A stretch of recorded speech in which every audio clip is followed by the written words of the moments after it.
The opinions expressed on the following audio program are solely those of the host and the guests. Burner Podcast is an independently produced, not-for-profit show and is not associated with the Burning Man organization or its subsidiaries. The views expressed are not representative of the entire Burning Man community and are presented here for entertainment purposes only. In short, calm the fuck down.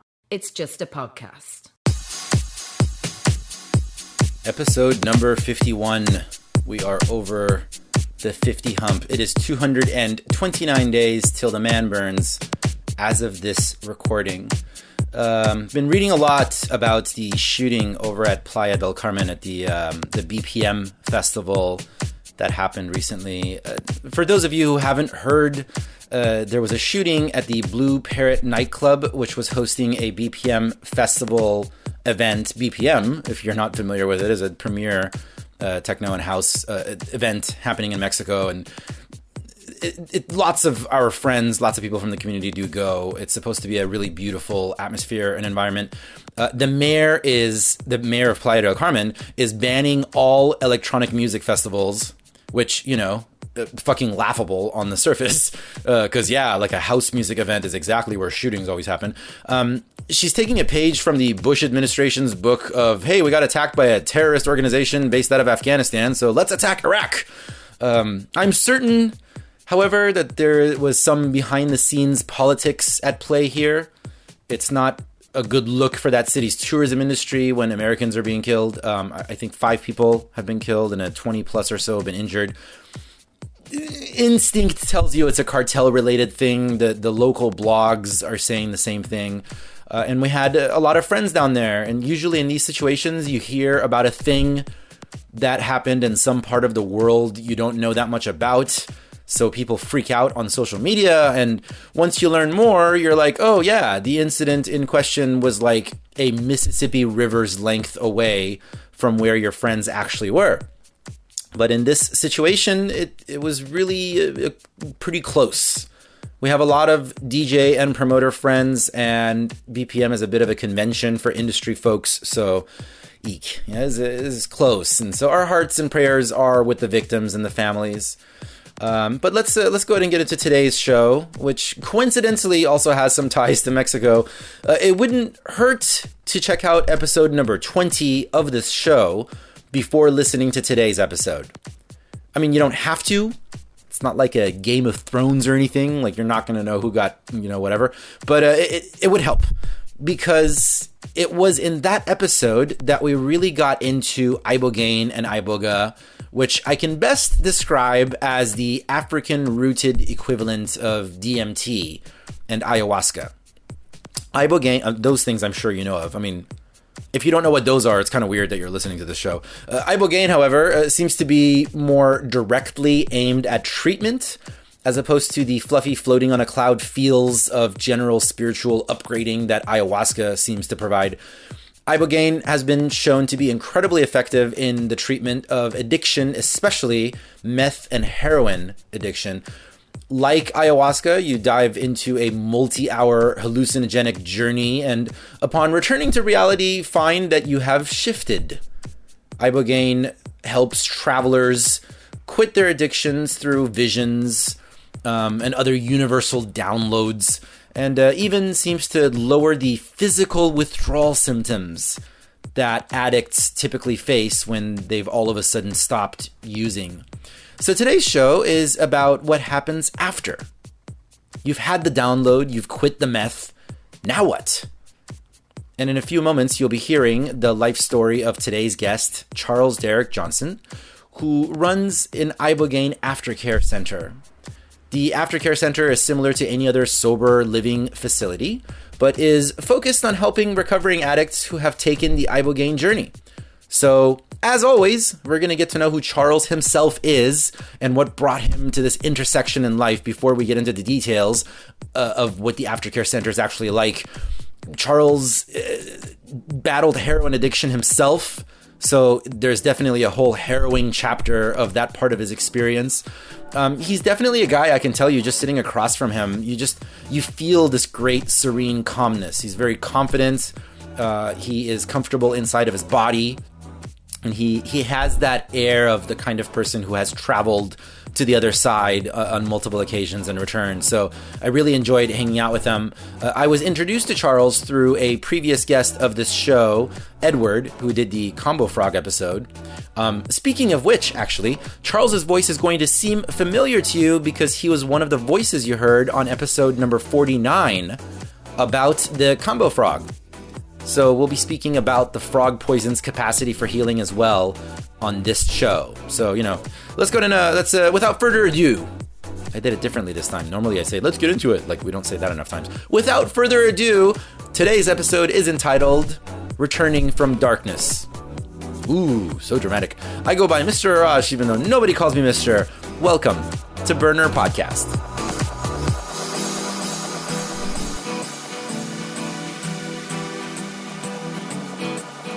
On the first part of the journey, I was looking at all the life. There were plants and birds and rocks and things. There was sand and hills and rain. The first thing I met was a fly with the balls and the sky with no clouds. The heat was hot and the ground was dry, but the air was full of sound. I've been through the desert on a horse with no name. It felt good to be out of the rain. In the desert, you can't remember your name, 'cause there ain't no one for to give you no name.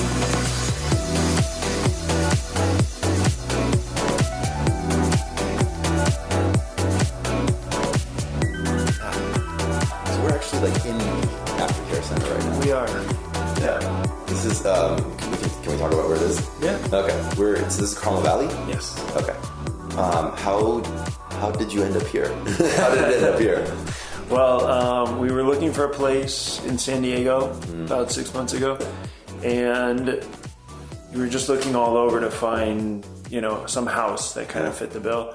And it happened that there was another sober living here before us that we had partnered with back in the past, and they were ending their stay here right as we were beginning our stay, but we didn't know that until like 2 days before they were leaving, and we were in a kind of a time crunch to get in somewhere, and they said, okay, well, we're leaving, you can take it over. And voila.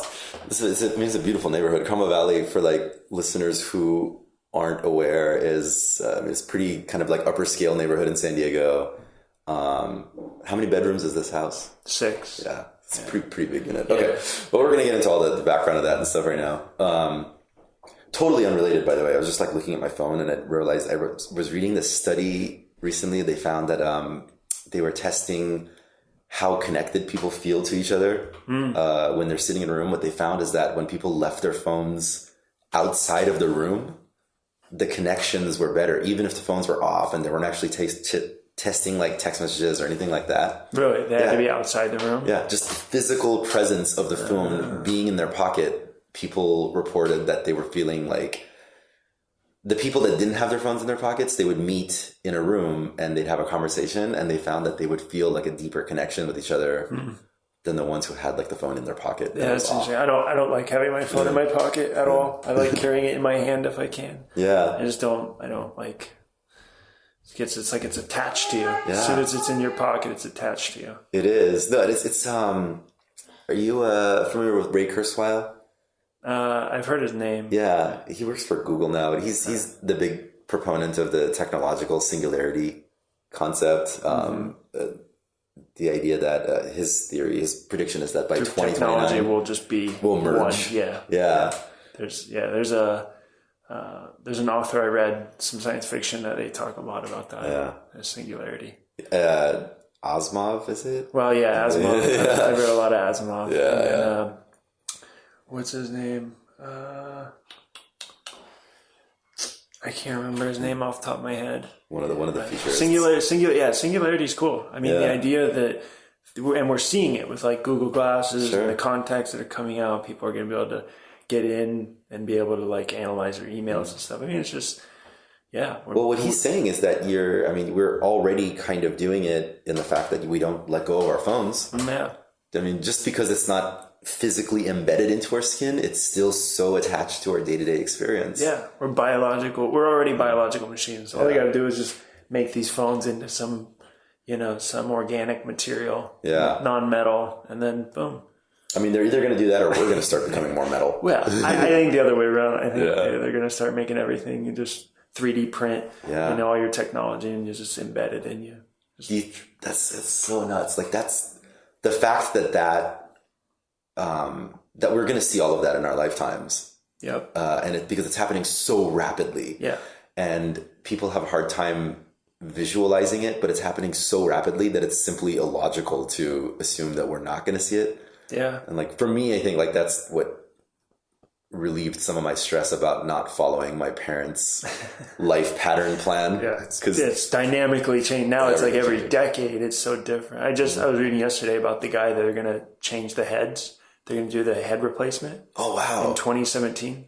So they're going to take the head of someone who has a physically debilitating disease, some Russian computer programmer, and put it on another body. Wow. Futurama is happening. Yeah. I was actually just on the drive over here. I was reading about reading on the drive? No, right before the drive. Okay. I was reading. The good catch. In the future, that's what we do, right? Totally. I'm just going to download the information into my head. But it was like they're saying it's the first guy, not the first guy that they've done it, but the first guy who's willing to talk about it openly that had like a penis transplant. He's like describing every part of the experience and like he can have this and now he can get erections. And... it's like Rick and Morty. Do you watch Rick and Morty? No, people tell me over and over I need to watch that. It's so funny. Yeah. I've heard that. It's a really good episode about that penis transplant. So this show, like we were kind of chatting like before we started recording, discovering the burner community was like, it was the first time that I started to look around and feel like, oh, like no matter how weird a topic I decide to start talking about at a house party, no one gets weirded out. Like they're like, oh yeah, let's talk about that some more. Yeah. So all we did was start, hitting record. Yeah, that's awesome. What? Let's go back to like your life history. Are you from San Diego originally? No, I grew up in North Carolina, and I spent my first 16 years there. Then I spent a year in Japan, and then I graduated from high school and spent a year in college. And then I grew up Mormon. So from 19 to 21, I went and served a Mormon mission in Seattle, and then was moving around the country trying to figure out what I wanted to do, and discovered psychedelics. Yeah. What was your first one? Mushrooms. Yeah, psilocybin. Tell me about that experience. It was interesting because me and my buddy, he was also Mormon, and we were kind of wondering like what else is there, because I had started reading some books that had already started shifting my perspective. Like I read Dune, which was very powerful for me, and then I read some Ayn Rand, which gave me more momentum into like seeing my life as I wanted it to be. And then we started to kind of experiment with things, and he tried salvia one day and that threw him for a real loop, and I declined to try that one. And then we tried some San Pedro cactus that we bought at like a garden store. We cooked it. Kind of cooked it up. We pretty much just mashed it all up and put it with water and drank a bunch of San Pedro cactus, and nothing happened besides filling our stomach with snot. But then he happened to go to a tow truck place, and what happened is. Oh, it's okay. Okay. There's background noise happening, but we are recording. Okay. So he went to a tow truck place. He went to a tow truck place, and he ended up, asking the dude about mushrooms, and they happened to have it. So he came home with an eighth of mushrooms, and I was living in Tempe, Arizona at the time. And he's like, oh, "Okay, well, let's take these." Yeah. And so I ended up taking a 16th of the mushrooms, and didn't know what to expect. Had no clue. I'd smoked pot a few times. Where were you? Were you like at a house? I was at my house, but we actually decided to go to the campus and walk around. We didn't know what was going to happen, but we go to the campus. It was at night, and it was kind of in the spring, but Arizona has really nice nights. Really yeah, they do. So we started walking around, and I just remember walking around, and suddenly everything started becoming way more vivid and bright and alive. And I started, kind of like the classic thing. I started seeing like a blade of grass and being like, oh man, that's amazing. Looking at a park bench and being like, in awe of it. And we walked around that whole night just in a state of like, I was in a state of complete like, just euphoria and bliss and satisfaction. A state of presence that I hadn't felt before. And so that experience really was a catalyst for me saying, okay, I want to, because I was at Arizona going to ASU, and I thought I wanted to be a doctor. I was studying biochem, and I was only in my second year. But one of the top party schools in the country. Yeah, no. And I said to myself, I don't want to be here anymore. I don't want to do this. I was doing computer repair work, and I quit my job. I dropped out of school there, and I moved to LA. And I decided I wanted to be in LA and pursue acting. Yeah. And that lasted about 3 months where I pursued acting. I was kind of lame, but at the same time started exploring psychedelics and drugs. So Mormon culture, were your parents like very involved? Was your family like pretty, I mean, I don't know, like in Iran, we would describe Islam, like Muslims, as like a single flame, yewatisha or doatisha, or double flame. Double flame is like you're like hardcore, you're praying 5 times a day, all that. And like single flame is like, I'm Muslim. But, I'm still, going to have my drinks over the weekend. Yeah. So my parents were converts right before I was born. Okay. So I was raised in the church, and they were pretty strict on like, we couldn't watch TV on Sunday. We didn't drink caffeine or coffee or anything like that. They wouldn't let me watch R-rated movies as a kid. There was no intoxicants in the house or anything like that.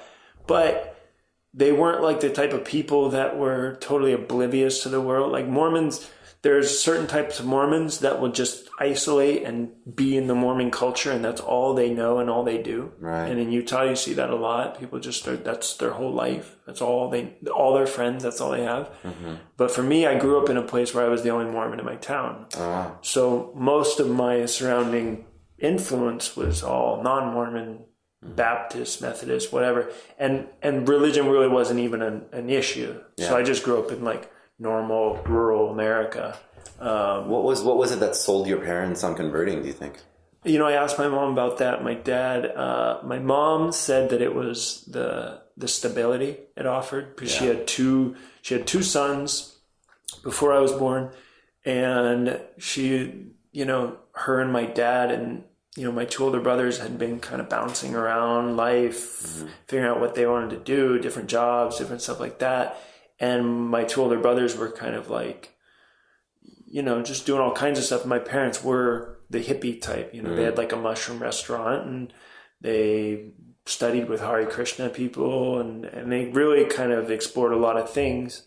And then the Mormon church they had friends that were in it. It seemed like a good structure for family. Their rapidly growing family into 3 children, and that's not the first time I've heard that. Like people shopping for a religion, it's a good product. Yeah, exactly. It has proven results. Yeah, and my dad, I think really liked the doctrine, because the Mormon doctrine is very specific. Mm-hmm. They get very specific on stuff, and so I think that appealed to his intellectual side of like, okay, it's not just there's God and you go to heaven. There's God and He lives here, and this is the structure of heaven, and all this, all this kind of really, just really specific way of viewing it all. And so I'm totally, this information is from previous conversations. I'm not by any means an expert on Mormonism, but my understanding is that the reward spiritually in Mormonism is that you get to keep your ego after death. Is that correct? Well, I feel like I remember thinking like it's the complete opposite of every other spiritual thing. Is like you get to keep it rather than you're going to become one with God in the universe. Yeah. So they don't. Yeah. Their belief is that you are a specific child of God, and that when you die, you will stay yourself.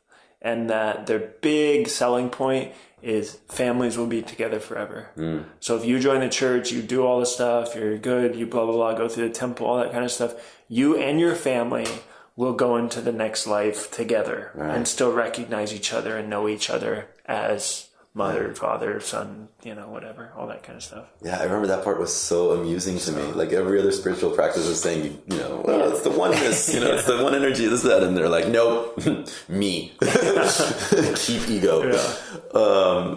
So you already had like the seeds implanted in your psyche that there's other options out there, even though your parents totally had chosen. Yeah. My dad, I remember when I was a kid, my dad was reading DMT, The Spirit Molecule, when I was in my teenage years. Wow. I didn't have any idea or zero concept of it. Yeah. But I remember him reading that. And I remember him reading also The Field by Lynn McTaggart, which is all about metaphysics and people being able to, humans being able to affect the energy field and the 0 point field, the dark matter, whatever you want to call it, that's in the universe. Wow. And so that was always there. There was always like an underlying thing. My mom went to Woodstock. Most of her friends were like free thinking people, and they encouraged thought.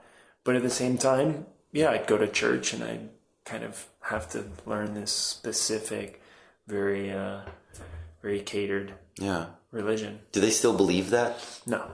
Huh.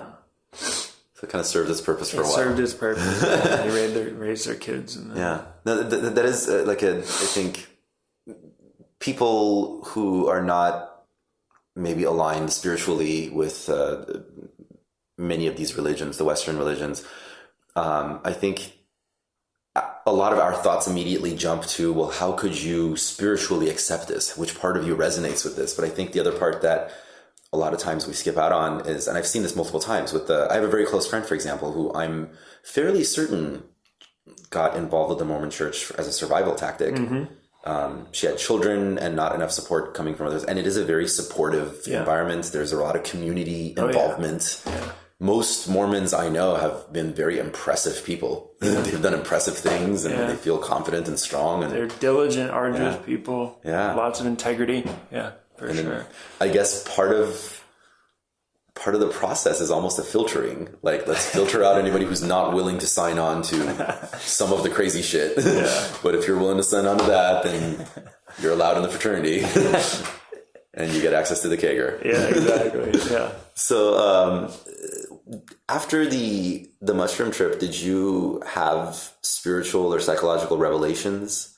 Were you still trying to kind of figure out what's going on? Were you thinking about Mormonism again? No, I went to a place of agnostic. I just said, you know what, I'm not even gonna clarify what this is because I don't know. Right. Because I spent my whole life defining it. So instead of going what some people would say the opposite way, which is saying there is no God, I think that's not the opposite. That's just kind of, I don't know what you want to call atheism, but I don't think it's very logical. I just said, well, okay, I've been saying there is this particular way of looking at God or this life force, this energy. It's this specific thing. Well, now that that's not true, then I'm just going to say I don't know what it is. Right. But I knew in essence that there's something underlying all of this. I mean, how can we be alive? How can we, consciousness? I mean, what is that? Yeah. There's something to it all.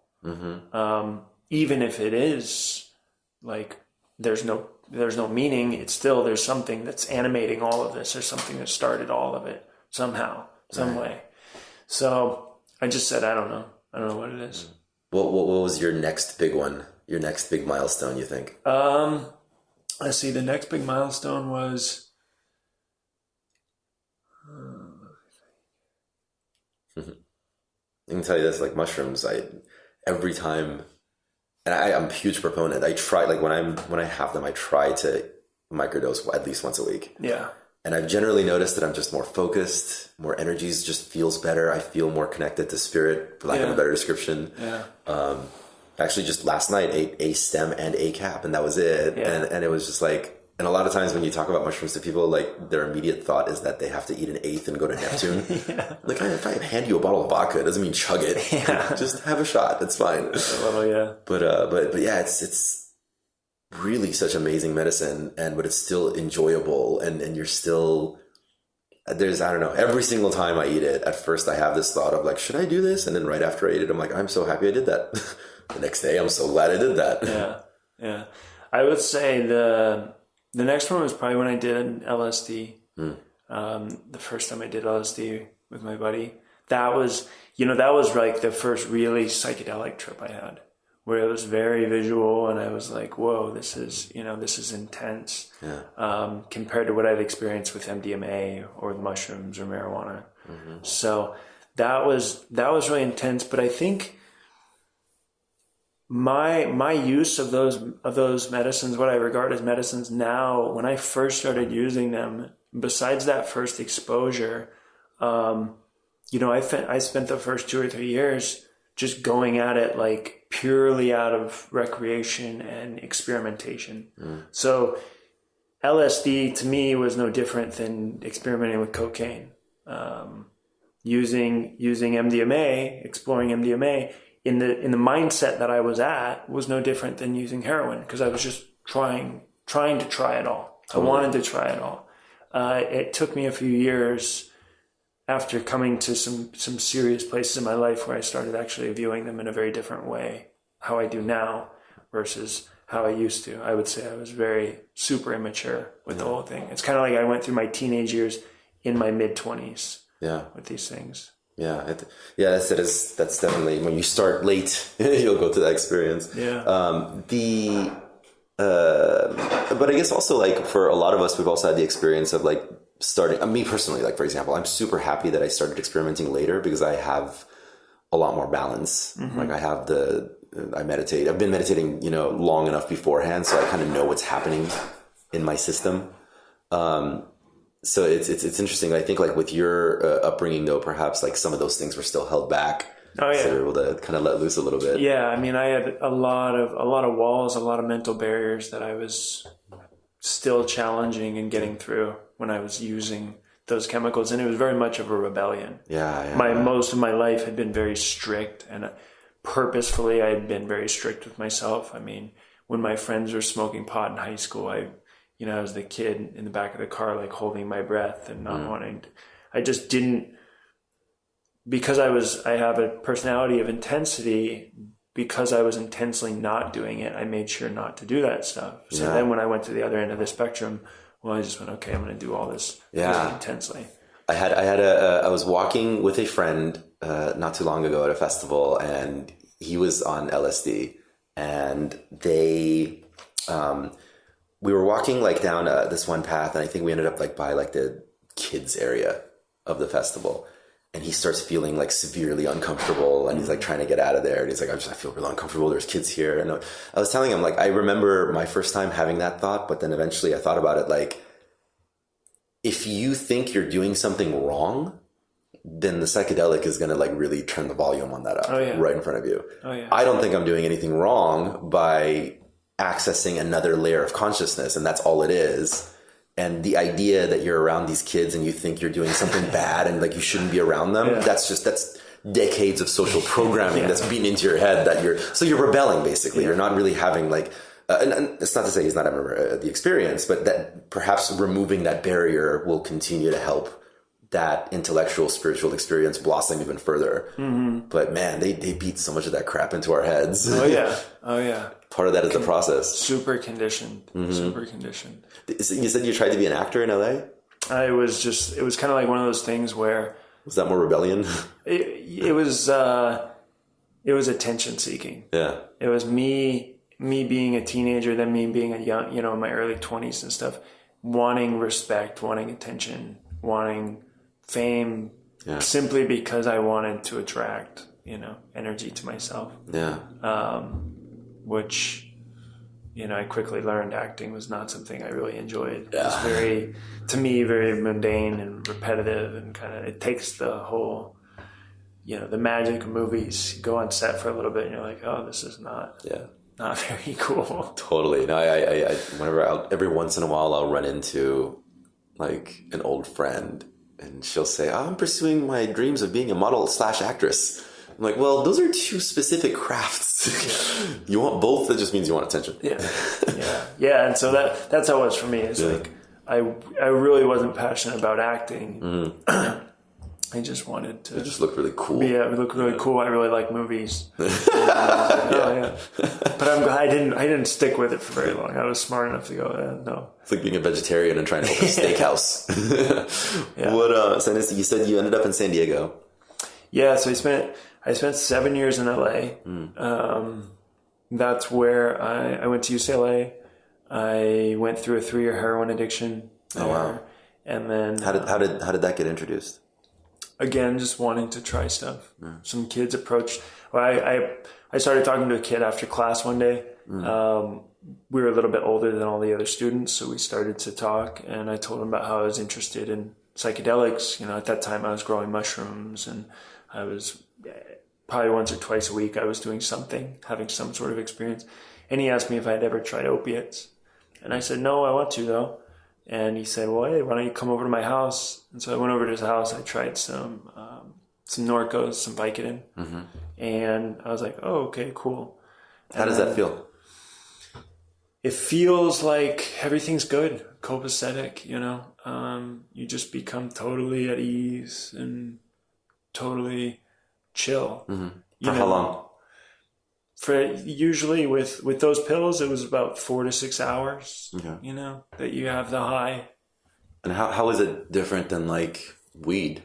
I mean, marijuana makes people feel pretty. Yeah, weed is a lot more is happening in your head, I think. With opiates, there's a physical effect with opiates too. There's this warmth that you get kind of in the middle of your chest, and your body feels good. You don't have any pain. Obviously, they're pain killers. Right. So sense of any pain in your body goes away. But if you don't have pain, it just feels kind of like a warmth blanket. And we probably, this has been my observation. This was one of the 750 epiphanies I had after my first DMT trip. There's all this tension and pain all throughout our bodies that are just a part of our autopilot. Just even muscle structures trying to hold bones and ligaments together, and depending on how your skeletal system is structured. I mean, like I have scoliosis, for example, and I have like knock knees and collapsed arches in my feet. So there is various parts of my body, for example, that are working hard to hold themselves up at all hours of the day. All hours, so just constantly creating. Yeah. So that little bit of tension becomes a chorus of quiet voices in the back of your mind. Yeah. And they've been chattering back there for so long that you don't even notice them anymore. Yeah. And so the opiate, for example, can just quiet them all down. It does that physically, and then mentally too. It provides, it's a release of dopamine. So it's just this flood of dopamine in your brain. So you just become, everything's perfect. Yeah. Everything's good. You sit there and you just watch TV, and it's like nothing else matters. Your brain's not running on overdrive. You're just like chill. Right. And so I did that, and then I did it a couple of days later with him again. And then he said, well, if you like this, you should get heroin. And I was like, all right. What was this guy's life like? Oh, it was terrible. But when you were going into like this guy's place, you were thinking like he was living in like a little studio that was just gross, gnarly. Yeah. He was not very healthy as an individual. But I'm trying to figure. So you were looking at this guy's life. You're like, yeah, this sounds like somebody I should listen to. I was just wanting to try it. Yeah. I didn't even care. I just wanted to try it. Was there at all a thought anywhere in your head of like, well, that's not going to happen to me. I'm not this guy. Oh yeah, for sure. That's what I'm trying to. For sure. Because I came out of the Mormon church too, the idea of being addicted to drugs or using chemicals, because I had never done them, I thought, oh, it's just for weak people. Mm-hmm. Weak people get addicted, weak-willed. And so, it was never going to happen to me. Yeah. Never. And then I went and got heroin a week later. I just went and asked a guy in my neighborhood who was selling weed. I said, hey, where to get heroin? And he said, yeah. And bought some heroin that day and started smoking heroin. Mm. And, at first it was subtle. I just do it. By the way, what year was this? This was 2000 and, it was 7 years ago. Okay.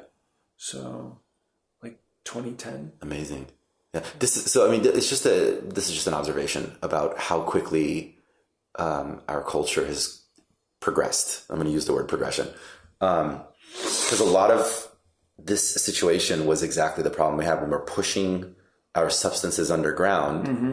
The same guy that you go to get your weed can also hook you up with somebody to get heroin. Yeah. Whereas like, I feel like today, I feel like if I go and ask one of my contacts who has access to marijuana about heroin, they'd be like, no, dude, no, go away. You know, like, but that was very much a reflection of what the underground world was. Like if you had the risk factor to sell weed, you had others. Yeah. Fuck it, I'll sell the other shit. Yeah. I mean, the war on drugs made it the gateway drug. Of course. In that way. Yeah, of course. But yeah, I love now there's very much judgment. If I go to the weed guy and say, do you have heroin? Like, fuck you. They'd be like, what? Yeah, what? No, dude, get out of here. So you tried heroin. What was it like the first time? It's just similar to the pills. Just like immediate relief. It's like, cheaper, right? Super chill. Yeah. Okay. Yeah. Getting a hold of the heroin is easier than getting a hold of pills. That's how the transfer of addiction happens. Yeah, it's cheaper, easier. But it's the same thing. Same thing. Yeah. I mean, heroin is diacetyl morphine, and those pills are hydromorphine or hydrocodone or oxycodone. And they're all derivatives of opium. It's still 6 to 8 hours? Yeah. Okay. And then, you know, the thing with opiates, though, is you start taking them and you have kind of a long trip, maybe 4 or 8 hours. I don't even like calling it a trip, but you have the effects for longer. The more you use it, the more you build up a tolerance, because you build up a tolerance rather rapidly, then your experience starts getting less and less. So by the end of my addiction, you know, it was every 4 hours I had to shoot up. I had to. Wow. So I couldn't go to school without taking a needle and dope with me, because if I had to be in school for more than 3 or 4 hours, I needed to have something. What did the crash feel like? Oh, just miserable. I mean, like the most anxiety you could ever imagine. You start, your nose starts running. You start having like hot, cold flashes and just really uncomfortable. Sometimes your stomach will start hurting. And then, then you got to get some. Yeah. You just have to. And your logical mind, the thought process. I mean, I imagine eventually you start convincing yourself of, like, oh, everything's fine. All I need to do is do this. I can get through the next day. Yeah. Yeah. That's what you tell yourself all the time. Yeah. I just need to get more. Yeah. I just need to get more. I'll be fine. I'll beat this later. I can handle this later. You know, right now I just need to get this. I need to take care of this. And then you get clean sometimes. And then even when you get clean, you still feel residual withdrawal symptoms. And, 2-3 weeks later, you're still saying to yourself, man, I just don't have any motivation. I don't have any energy I need to use just so I can get this done. And you end up relapsing. Yeah. Because you rationalize it in your mind. Yeah. I don't have any experience with opiates, thankfully. But I've had a lot of these conversations with like friends that are going through like their breakup experiences, and they're in not even necessarily abusive relationships, but just like very unhealthy ones. You have two people that are not connecting, they're not vibing right.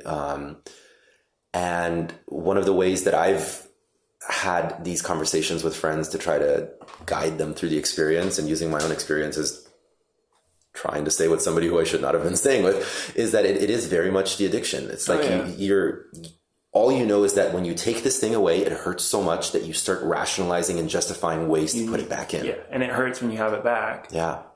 So it's just this feedback loop.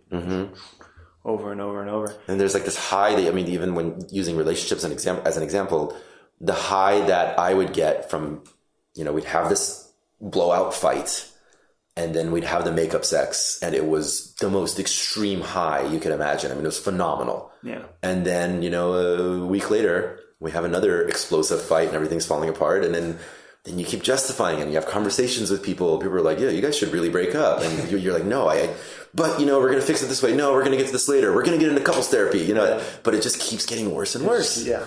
Yeah. But that's very much how I use that as an example when I'm explaining to parents, the addiction, as I say, it's just like it's like a super bad relationship, because it really is. It's exactly like that, except it has, deadly effects, and your life just falls apart. Yeah. So this is 3 years that you're addicted. Mm-hmm. What was happening in your life during this time period? I was going to school. I had a good job. I lost a job after about a year. I crashed a car. I was on meth. Oof. And I crashed a car. My first time doing meth, and I had been up, I think, 2 days, and my reflexes were off. It was weird. It was like my brain would say, hit the brake, and then it wouldn't do it for like a second later. It was this really strange experience. Yeah. So I drove a car to work. I got in my car at work, and I went to deliver something, and then rear-ended someone. Wow. And then I lost my job. And then I just started selling drugs. I was going to UCLA at the time, and I was selling drugs and just kind of maintaining. And I was also in a really, really bad relationship, or really... I don't like using the term bad. I don't like to connote a negative thing. It was a very exciting relationship. I'm getting a positive judgment. Exciting. That sounds awesome. Lots of, you guys jet setting around the world. Lots of tumultuous. Tumultuous is a good word. Lots of tumultuous experiences. Extreme. Very extreme. Lots of drug use. Lots of arguing, fighting, making up. Drug use, all in there. And that lasted for about 2 of those 3 years. And then the last year was just everything really going downhill. My grades started to get to the point where I was flunking out. What were you majoring in? At that point, I switched to anthropology. Okay. When I went to UCLA.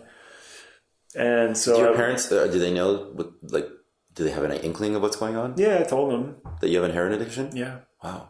Well, what did they say? My dad responded with, because I told him I was experimenting with heroin. That's how I phrased it. Yeah. And he said, all right, well, let me know how that goes. Be careful. Let me know how that goes.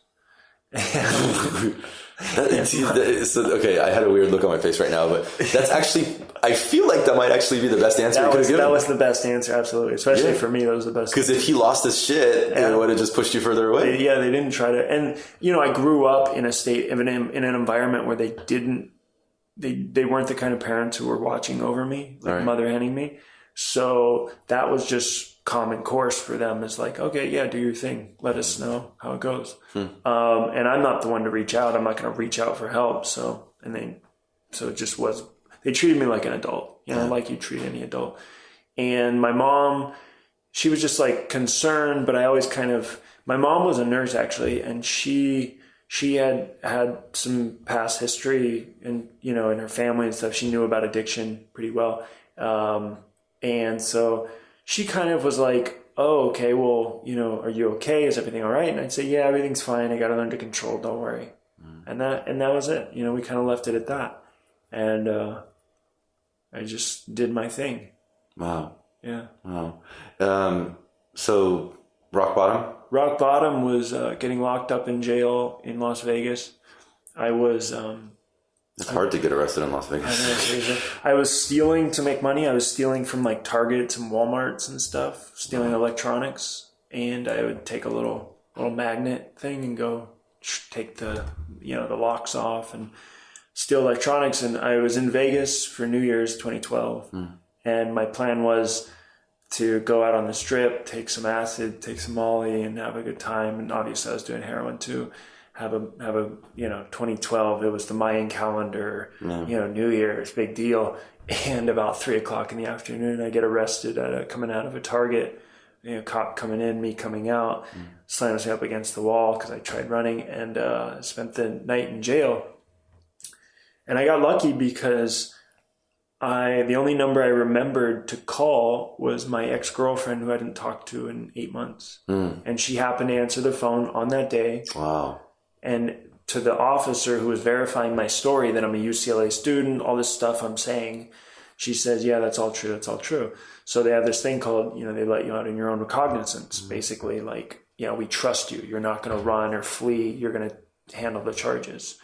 So I get in the jail cell and I'm with other people. I start detoxing. I'm scared shitless because it's like a Friday night or something. and it's New Year's. Courts aren't going to be open for 3 or 4 days. Yeah. So I'm thinking I'm going to have to detox in jail, which is like so scary. That's horrifying. So I don't know what to do. I realize I have in the little pocket of my jeans, there's like a little, it's called an Atizolam. It's like a Xanax. Mm-hmm. I used to buy research chemicals off the internet. And I'm in a state of, I can't believe what's happening. So I go lay down in the corner of the jail cell, in the detox cell, and I crush it up and I snort it and I pass out, around 11 or something. Are you alone? Or is it like no, there's other people, in the detox cell. There's probably 4 or 5 other dudes talking and whatever. But I'm not about talking with these guys about whatever. So I knock myself out because I don't know what's going to happen. And then they call my name at like 2 a.m. and I get up and I'm all kind of out of it because I just taken a benzo and I'm like, whoa. And then people are laughing at me. They're like, oh, he's still drunk, blah, blah, blah. But they let me out and I go outside. It's 2:30 in the morning. It's freezing cold. Yeah. I have like nothing to wear that's like warm. My buddy picks me up. I go back to his house. I get a shot of heroin in me. And then I say, okay, I got to do something here. This is bad. And I knew that I'd flunked out of school that semester. Mm-hmm.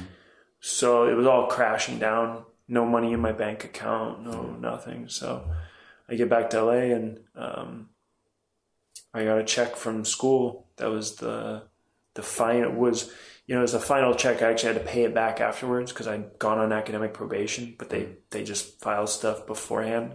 So it was my loan check for the next semester, and it was like $5,000, $5,500, something. Yeah. And so I called some places in Mexico that did Ibogaine.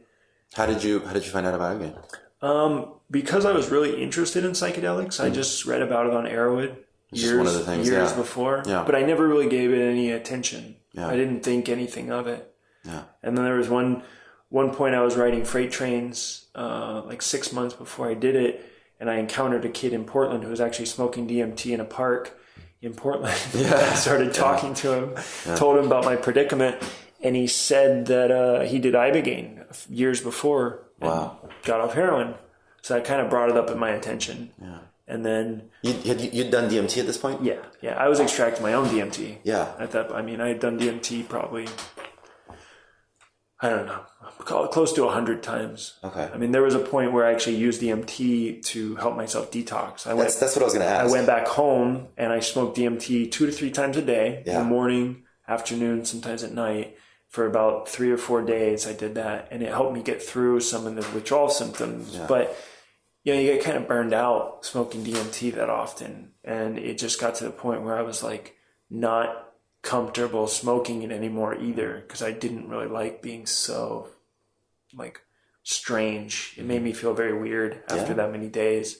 I mean, doing it after once makes you feel weird for a while. Yeah, and plus then you're going from feeling good, and then you have the withdrawals again. Right. And you do it, and you're like, oh, okay, everything's cool, oh, crazy, and then you come back down. So were you were kind of microdosing it then? You weren't like blasting off? No, I was blasting off. Every time? Every time. What was going on up there? Dude, I had some DMT experiences. Being on opiates and using DMT, whew, man, you see some gnarly stuff. What are you communicating with entities out there? No, I never communicated with entities. There were the weirdest, the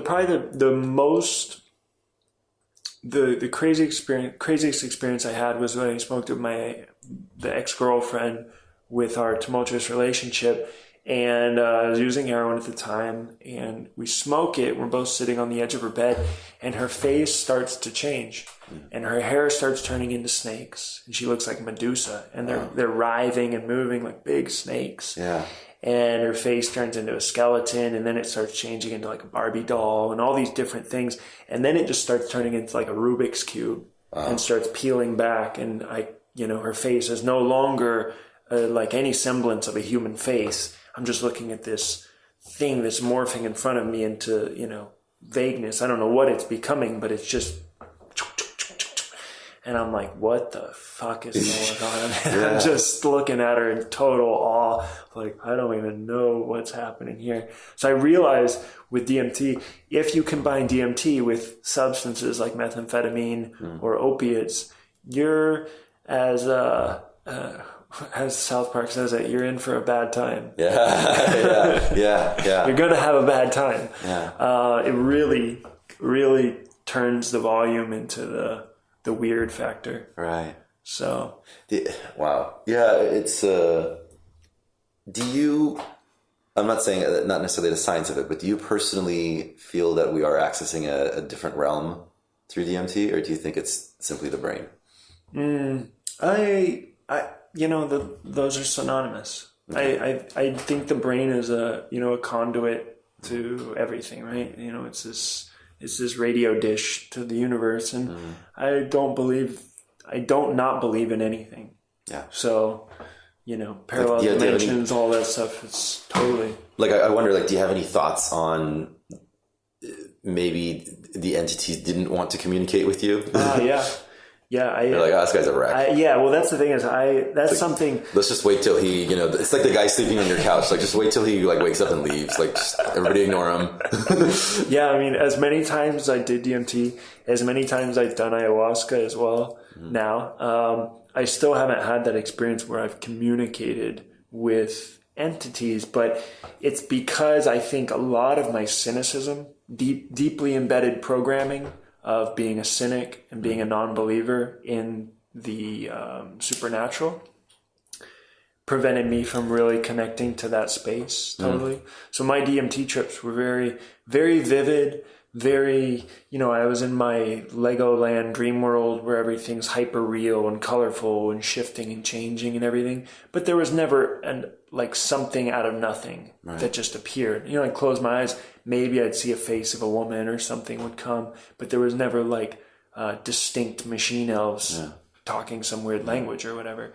What is it? The lady in the shroud. They call her. Yeah, like she's. You kind of get like a peek of her from the corner of your eye. Yeah. I mean, I've seen a woman's face. Yeah. In the pixels, in the geometry, I've seen a woman's face and stared at her eye to eye. But I've never felt like I was communicating with another being. But again, I think that's my cynicism, and that's something that even just now in the last year of my life, I've started to overcome and have had experiences now with psychedelics that have started to move into a space that was previously inaccessible to me. Right. And I attribute it to the fact that at some point I decided I wanted to believe in magic.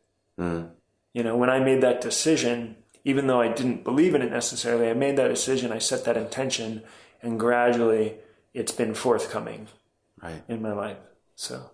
Yeah. I've been having a similar experience. Yeah. Once I decided to open up to it. Exactly. And see it as a possibility. Like it's. Yeah, you just got to see it as a possibility. Yeah. I still am cynical, but I believe it as a possibility now versus just before where I was totally shutting myself off to it. Yeah.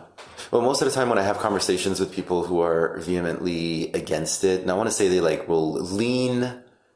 Even the word atheism, I mean, you talk to 10 different atheists and they'll give you different interpretations of what their atheism means to them. In fact, I have close friends who identify more or less as atheists, but when they describe their thought process to you, it sounds more agnostic. Yeah, of course. I mean, I'm a believer that,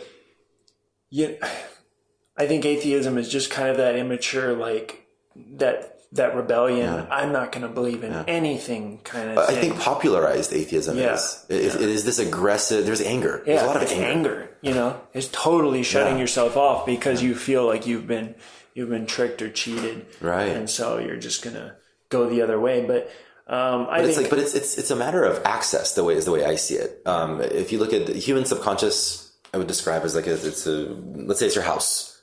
It's like walking into a house. And you want to move some furniture around, and you can utilize different systems in order to do that. You could do hypnotherapy. I had a tantra healing session recently that blew the doors open on certain things. That's awesome. Psychedelics can be one of the ways. There was a great article I was reading about it. This was on Vice about a guy who quit smoking through a guided mushroom trip. Yeah. That was really fascinating. And he's like, yeah, right after a trip was done, they just kind of got in there and moved some furniture around. And day after, he just did not want to touch cigarettes ever again after being a smoker for like 30 years or something. So it's just a matter of access. So if you decide you want to access, you can allow that energy in. Yeah. Yeah. I mean, that's totally, absolutely. Because we are, whether people like to believe it or not, we are our mind, at least, the way we interact with the world and our thought process is created based on experience. Yeah. So it's programming, to the literal extent. It's just been programmed, and you can deprogram. Yeah. And a lot of times people, right. And people hold themselves back from allowing that reprogramming because there is this ego thing. Like, you better not try to pull a fast one over me. I'm in charge here, mister. Yeah. Which I see a lot when I do psychedelics with people, especially when I work with people and do 5-MeO-DMT, and do that with people where it's a complete ego dissolution. You see people, no one wants to let go of their identity. Yeah. There's too much pride involved. There's too much attachment. Yeah. I mean, what am I? Designed a whole religion around it. Yeah. Burner Podcast. Hey, we're going to take a quick break here. I want to tell you guys about safer DIY spaces. In the wake of the December 2nd ghost ship fire in Oakland, California, DIY communities nationwide are facing unanticipated inspections and sudden evictions, especially those inhabiting these live-work warehouses viewed as identical to the building where this tragedy actually occurred. So Safer DIY Spaces is a Bay Area burner-based coalition that is responding to this crisis by holding a political vision of more equitable sharing of resources and meeting human needs over private interests or corporate profit. So as of December 21st of 2016, Safer DIY Spaces has sent construction and code compliance crews to 11 multi-use warehouse spaces in Oakland and throughout the larger San Francisco Bay Area. If you live, work, and/or provide space for Bay Area communities to gather and share culture and are at risk of displacement or have safety concerns, you may be eligible to receive assistance from our DIY Communities Safety Fund. The DIY Communities Safety Fund is our San Francisco Bay Area-based microgrant program that provides direct financial assistance for critical upgrades to help make alternative spaces safer and ultimately code compliant. All proceeds go directly towards pre-inspections, construction, legal costs, and other fees necessary to make core life safety improvements. Learn more at diysafetygroup.squarespace.com. Again, that's diysafetygroup.squarespace.com. Obviously, the program is currently based in the Bay Area, but if you are in different parts of the country or the world and want some support and assistance, I'm certain you can reach out to them and get some guidance. Perhaps you can start up your own nonprofit in your region. Now let's get back to the show. Welcome home. So let's give like a quick breakdown, and I know listeners can check out the previous episode that we did with Dr. Thomas Kingsley Brown with MAPS, and we had lots of conversation about Ibogaine, but let's do a recap for anybody who hasn't heard that one. Okay. So Iboga is the plant. Iboga is the plant is Tabernathia iboga. Okay. And so when you're referring to the two different ways of ingesting the plant material, you have iboga, which is usually in reference to either the root bark or the full complement of extracted alkaloids, which they'll call TA, which means total alkaloid. So they'll use short term and just call that iboga. Or you have Ibogaine, which is the single extracted alkaloid, the primary alkaloid within that plant. So I explain it to people, it's kind of like orange juice and vitamin C.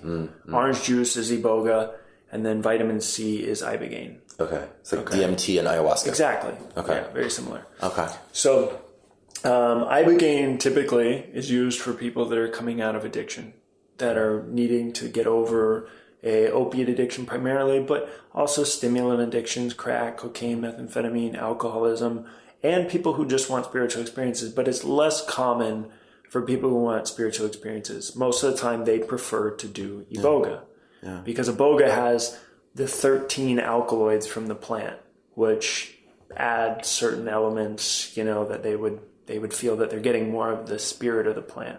Whereas Ibogaine has that specific attribute where it actually addresses the opiate addiction. It addresses the neurochemical reaction that happens with opiates and the changes that are occurring in the brain. So Ibogaine has this profound ability to both mediate withdrawal symptoms within the person suffering from addiction and also provide a psychospiritual shift, emotional, spiritual experience. Okay, so Ibogaine, DMT, Iboga, ayahuasca. Yeah. Okay. How did we discover it? The Ibogaine was discovered in like late 1800s by just some guys who were going to Gabon, and they saw that people were ingesting Gabon, plant, West Africa. Okay.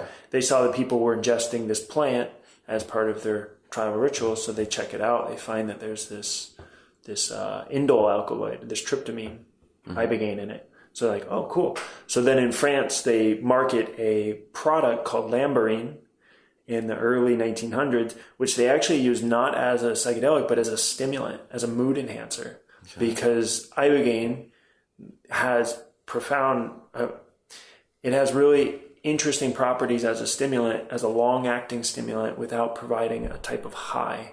Really? So you can microdose with it very effectively. And would you ingest it like a pill format? Yeah, or? they turned it into a pill. Yeah. And so a stimulant, like what would you compare it to?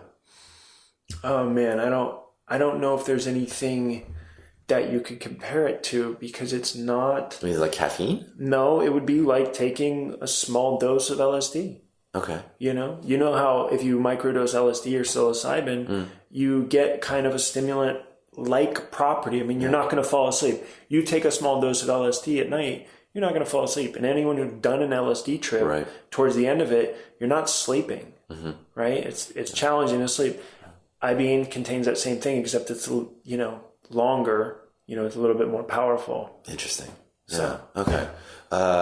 Okay. So is there a story about like how this tribe discovered it? Yeah. They have a legend? They have a legend, which is a hunter goes and kills a porcupine and brings it back to his wife to cook. They cook it, they eat it, and the wife eats it, or I don't remember if the wife or husband eats it, and they have this experience. Yeah. And then they go to the medicine man, and they go out and they find where they killed the porcupine. They see he's chewing on this bark, and they get the bark and they start eating the bark because the actual alkaloids are in the inner root bark. Not like the bark of the shrub, but in the roots. This actually sounds incredibly logical.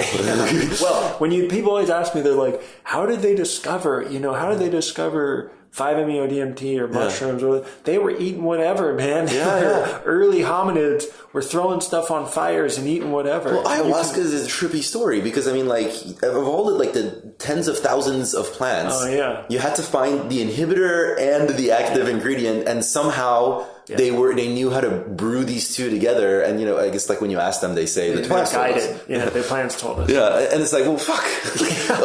Okay, but what you just described, that sounds completely logical. Yeah, they're going to try anything. They're going to try anything. Yeah. I mean, you got tens of thousands of years. Yeah.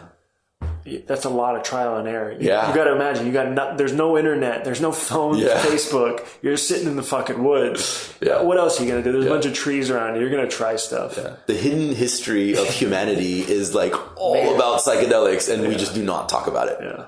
I was reading just even recently about like war, like so much of war, like we were just blitzed out of our minds when we're killing each other on the battlefields, and we just pretend like that shit never happened in modern day society. Such a trip. So you meet this guy, you have the conversation about Ibogaine. I'm always going to mix those two up. They're too similar. Yeah, it's okay. Kingsley had to correct me on the last one a couple of times. Even on the notes afterwards, I think I wrote it wrong on the episode. But so then you decide, like, all right, this is a method. You reach out to some. Yeah, I reached out to some clinics, and the first one that would take me after my getting arrested situation, the first one would take me like the next day I went down. So it was like a matter of scheduling? Yeah, well, and price. Okay. I couldn't afford certain ones and everything, and it was just whoever answered the phone and said I could get down there tomorrow. Yeah. How much was it? It was $5,000. Wow. Okay. And so Tell me about the experience. How did it go? It was not what I expected. Did you drive down there? No, I took a bus. I took a bus from Union Station in LA. Okay. I remember the last time I used was underneath the overpass right there in Union Station. My buddy parked his car and I shot up in the back of the car, got on the bus, 4-hour bus ride, get down there, was starting to get sick. They meet me, I walk across the border, they meet me, this place I went to, they meet me, we walk across the border, I get in the car and I break down crying. They drive me to the place about 30 minutes from the border. Tell me about the people. It was one American guy, Ian, who'd been working there for a little while. He'd been in addiction for many, many years. He'd been through a lot of stuff. Guy had an intense life as dealing with addiction. And then a woman named Sandra, who was my nurse, and they take me to this place. Are they nurturing you on the ride over? I mean, they're talking to me and stuff, trying to get to know me, but I'm in a state, pretty emotional state. That's the other thing with withdrawals. You become super emotional. Yeah. Super emotional. So they've seen this already a few times. Yeah. So I get there, they give me some medication to kind of even me out. They give me some morphine, some Oxycontin to keep me a little evened out. Mm-hmm. And it's this little tiny house in Tijuana, kind of dank. It's cold, but it's fine. What kind of neighborhood is it in? Tijuana. By the beach. But it was Mexico. Playas. Okay. Yeah, it was in Playas. Playas, yeah. Yeah. I mean, I've been to some super rich neighborhoods in Tijuana. Yeah. Okay. Yeah, this was just a regular neighborhood in Playas. Okay. Like, just whatever. But it wasn't I've also been in certain bad parts of Tijuana where there's literally not roofs. Yeah, it wasn't the no roof. Okay. It was a house. It was a nice house. Okay. Yeah, it was a nice house. There was a sauna there and kitchen. Right. It's nice little courtyard. And for the first 2 days, I'm just detoxing. Basically, they didn't want to treat me yet because my money hadn't cleared. The check that I had gotten from school hadn't cleared, so they didn't treat me for 2 days. So I was in withdrawals for those first 2 days before my Ibogaine experience, just laying in bed all day, not eating, not doing anything, just staying in the dark. And then finally, let me ask about that. So. Did they have a payment plan? Is there a sliding scale? Like, what did you think? Like, was this just job? This is just professionalism? No, it was not. Yeah, it wasn't. It's not like the business you would think, right? It's not like you go and they have a front office and you sign paper. It's like, they had me sign papers, but sliding scale, what people can afford. They told me a certain price. I couldn't pay it immediately because I had to wait for the money to clear in my bank. So I could pay them incrementally, but they didn't want to treat me until I paid all the way. I'm trying to get an understanding of the culture of the thing. Because that's got to be nerve wracking to see somebody in so much pain, but being like, well, I gotta wait till your check clears. Yeah. Like, how does that? What is your observation on that? Yeah, since then I've started multiple clinics and I've worked for different clinics, about 4 now, and. The way it works typically is people bring down a check for the amount of money and they give you the check when they arrive, deposit in the bank, fine, good, go through treatment. My situation was different for sure. And the place I went to was not like a typical treatment center. It was just kind of mom and pop, they'll treat people for this much money or they'll treat people for this much money. They still had this detoxing guy there for a couple of days, with the risk of money never coming through. Yeah. Okay. All right. So the check, who else is at this house? There was one other guy there who had just done the treatment the last week. Okay. And he was there. He actually became a really good friend afterwards, but he was there playing techno music while I was getting ready for my trip and everything. And doing his little gig downstairs, and I was just miserable upstairs waiting for my experience. And then they finally were like, okay, I got enough money to them where they were like, okay, let's do it, let's start it. And it was in the evening, I think it was January 10th, and they gave me at first they gave me a Xanax because they felt like I was pretty nervous. They hooked me up to some heart monitors and stuff, and then they gave me the Ibogaine. They gave me a few different pills of it. So this is in a bedroom? Yeah. Okay, and then you're on a regular bed, hospital type bed? Big bed, just a big regular bed. Okay. And you have an IV drip, you said? No, just heart monitor. Okay. Yeah. and they're playing some like African music and stuff. And I take the Ibogaine. They give me a few different pills, and then it kind of starts to kick in. I start to feel it, and the main thing I feel at the beginning is I'm not getting like a lot of visual sensation. There's not a lot happening visually. It's almost like I'm staring at a blank wall that's just been kind of scratched on. You know, like it almost looks like the white screen on a TV. You know. Right. Like the TV snow. And, you know, I'm like, man, what's going on? I thought I was going to have this amazing revelation. Nothing's really happening. I'm not sick. My withdrawals have gone away, but I can't really move my body, and I get motion sick if I move very much. So have you eaten? Have you been fasting? I haven't really eaten, no. Just because you didn't feel like it, or did they feed you? Like it. I mean, they would have fed me, but I didn't feel like eating because I was detoxing. Sure. I didn't eat. Does the kind of food matter? For me, no. When I was detoxing off opiates, I rarely ate. That's just not something I did. Right. I just didn't like eating. Okay. So, so I'm there for a couple hours in this thing. Nothing's happening so much. I tell them to turn off the music, and I'm just laying there.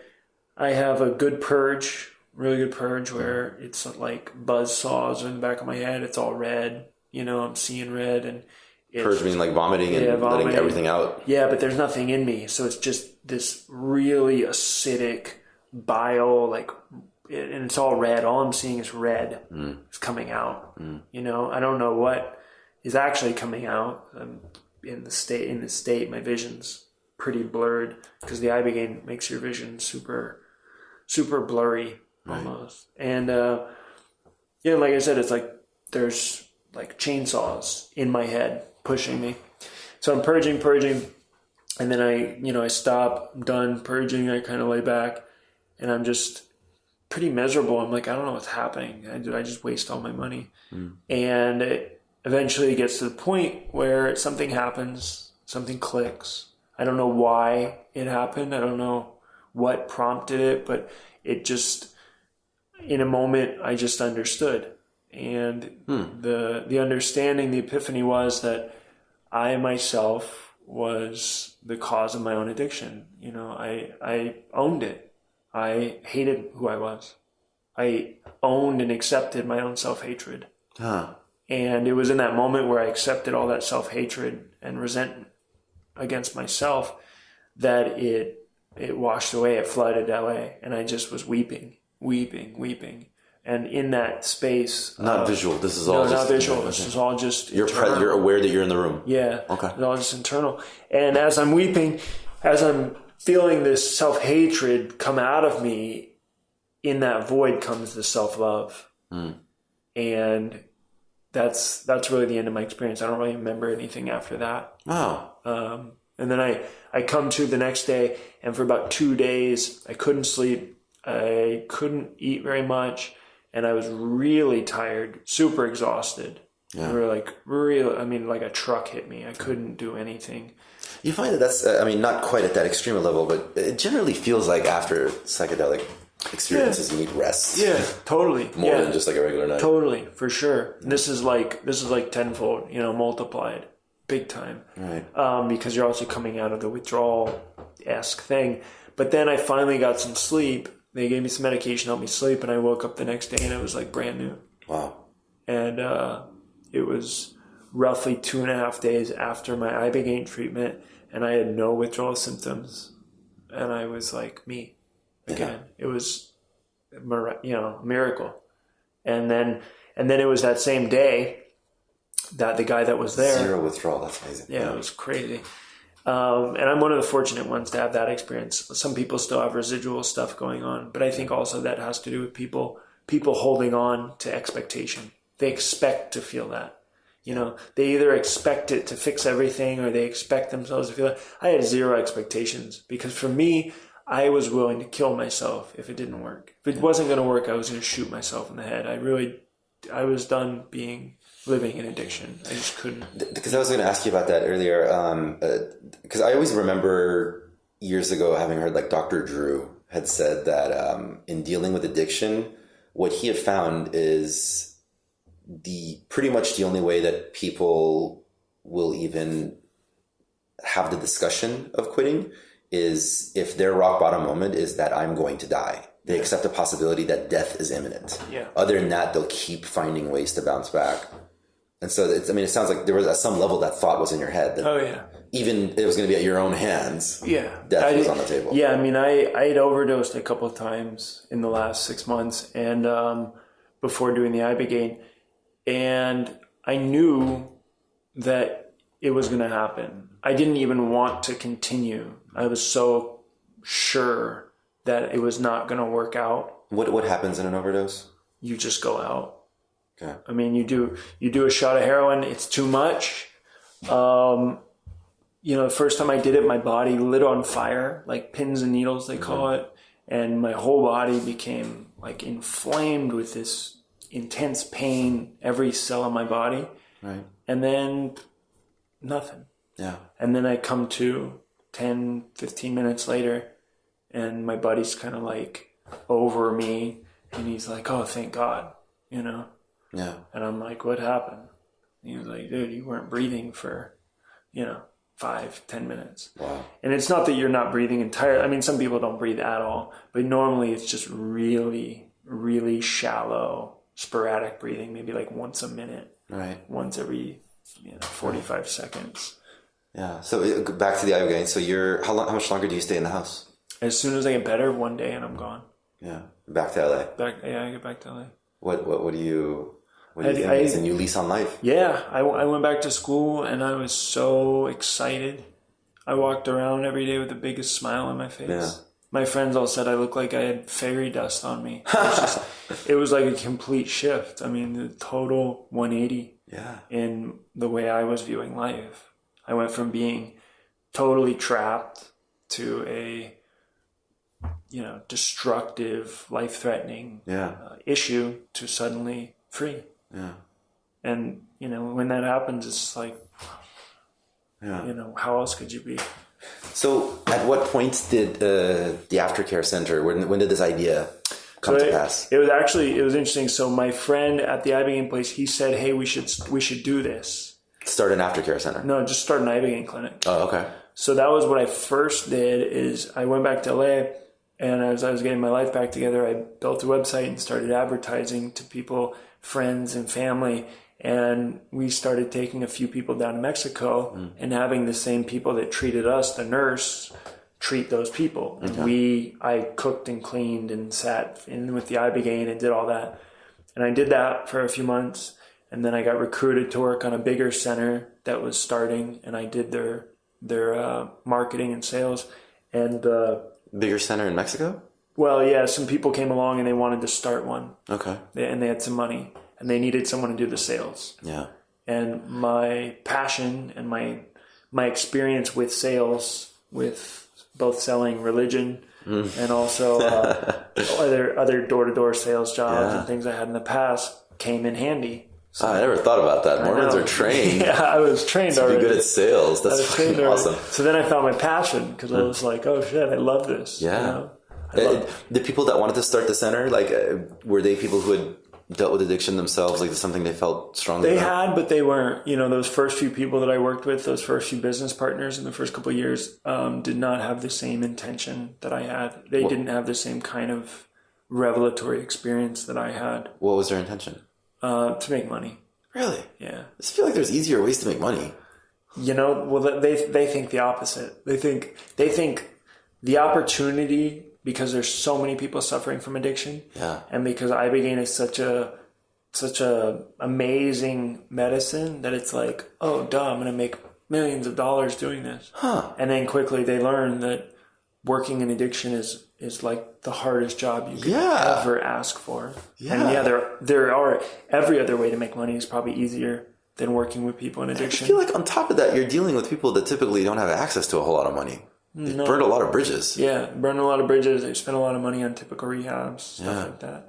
So, I built up a few centers actually over 3 years. Interesting. And ended up working in Costa Rica, after Mexico for a little bit, for a year at a center down there that does ayahuasca. Yeah. And then... how many centers are there in the world, do you think? Ibogaine centers? There's probably I think Kingsley had estimated as small. It was like, what, 18 or 19? Yeah, I'd say there's 15 to 20 that are like actual locations. Yeah. And then there's probably another 5 to 15 of like traveling people or little tiny, one stop kind of things. Right. Yeah. Okay. So at some point, the idea for an aftercare center. Yeah. So I started working at a place, one of the more well-known Ibogaine centers in Tijuana here, actually the most well-known, about a year ago. And I was working there doing marketing and stuff and intake. And about 6 months in, I decided that a dream of mine, because I saw Ibogaine is an amazing medicine, but it's definitely not the end all for most people. There's a lot of people that once they come out of the physical effects of addiction, there's still a lot of psychological support they need. Yeah. There's still a lot of growth that needs to happen, a lot of maturity. Yeah. So I said, because there's been like decades of socialization that has led to that decision-making process that eventually led to the addiction. Yeah. And then there's also the damning factor, which is when they were 15 years old, they started using drugs. So their level of maturity is pretty much stuck. So you're watching this, like, even though you did not have that experience with Ibogaine yourself, you've seen lots of other people come through the process and still need aftercare. Exactly. Like I feel fortunate because my experience was I came from a background, where I was a successful adult. I mean, when I was 23, I was in college. College was getting paid for by, scholarships. I had a job. I had my shit figured out. Mm-hmm. And then boom, 24 hits, I start using heroin. I spend 3 years trashing all of it. Right. But then when I get free of the addiction, I'm like, oh, okay. I know what to go back to. Right. It reminds me of I've been training to do pull-ups because I can't do any yet. And there's this one video I was watching online. It was this like personal trainer talking about, I forget the name of this actor. He's like an Indian actor that was like in perfect, beautiful built shape. And then he gained a whole bunch of weight for a movie role. And then like within months, he was back to his amazing shape again. Mm-hmm. And the personal trainer was saying, well, like, that's because he's had a whole life where he already knew how to eat right and exercise and work out, and his metabolism is a certain way. If you've been dealing with weight issues your whole life, you're not going to be able to do that within 2 months the way that he did. Yeah, exactly. But if you can bounce back to that, it's a shorter gap. Mm-hmm. So I think like, what this part of the discussion, this is, I think, in my observation, the thing that I think people have a difficult time grasping when they're looking at addiction from the outside is that it's a mechanism that's been building for a long time. Oh, yeah. It's not just you touch the drug once and before you know it, you're dead forever. No, yeah, and that idea that the drug's going to hijack your brain, all that kind of stuff is bullshit. The reality is people get into addiction because their lives already represent addiction. Yeah. I tell people this, after they do Ibogaine, I tell them, I say, if your life is the exact same as it was before addiction or before you do Ibogaine to after, as in like you still eat the same, you still watch the same things on TV, you still listen to the same music, same parties. You still talk the same, you still engage with people the same, you still have the same general social influence, most likely is you're probably going to go back to it. Yeah. Because you got to realize that addiction is it's not this, reductionist, it's the drug. Mm-hmm. It has very little to do with the drug. Yeah. It has much more to do with actually what's going on in your life. And, Rat Park is a perfect example of like explaining that, where I don't know if you know the Rat Park incident, but in the 70s, this guy, Bruce something. Yeah, we've talked about this. Yeah, he saw that rats would get addicted to the drugs and they'd take the drugs till they died, cocaine or morphine. And then they're isolated cages. Then he puts them in a park where they got lots of stuff to do and they stop being drug addicts. Yeah. Well, same thing for humans, except the thing is the cage is American culture. The little tiny cage is American culture. It's reality TV. It's, it's rap music. It's like the food, the fast food. It's all the garbage that people are buying at Walmart. It's the language that people find acceptable. Yeah. That's okay to talk. It's all of those things that are composite, which make a person just like a hotbed for addiction to take hold. Yeah. You know, it's the dysfunctional parental relationships where the parents think that they're raising the children. They think that they have some sort of control over what their child does. You know, it's the lack of any real spiritual depth, any real understanding of what's going on internally inside a person. Instead of always they're looking external consequences. Just looking for the quick fix. Yeah, it's always what is external is causing, you know, affecting me. Right. And if I get rich, I'll be happy. Yeah, exactly. All that kind of stuff. Yeah. So, you know, addiction, then drugs come along naturally as they do, and boom. Oh, this solves all those problems because I don't feel all that remorse and you know, disease within myself because now I got the drug that takes it away. Yeah.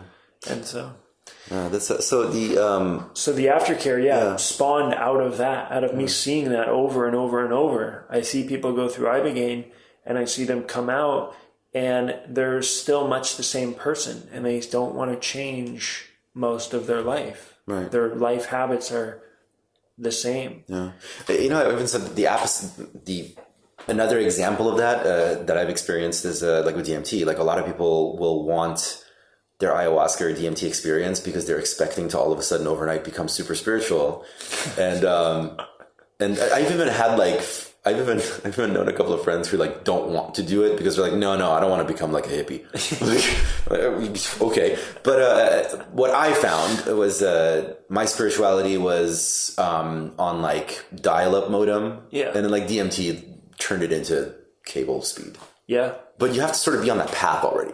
And I think like everybody, like when they had their first LSD experiences, you know, like in the 60s, the hippies, like, what if we just fly around the world and drop LSD on everybody? You know, it's going to solve all the problems. Yeah, no. If you're not already on that path, no way, yeah. Not going to do much for you. It's not going to do much for you. Absolutely not. So what was the idea of what the Aftercare Center could be? Well, the idea was, and the idea is still, is a place where people will basically learn how to live a spiritual, healthy life.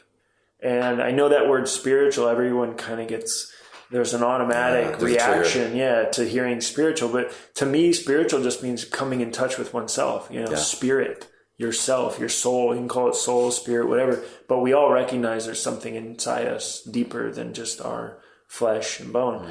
Most of us. Yeah.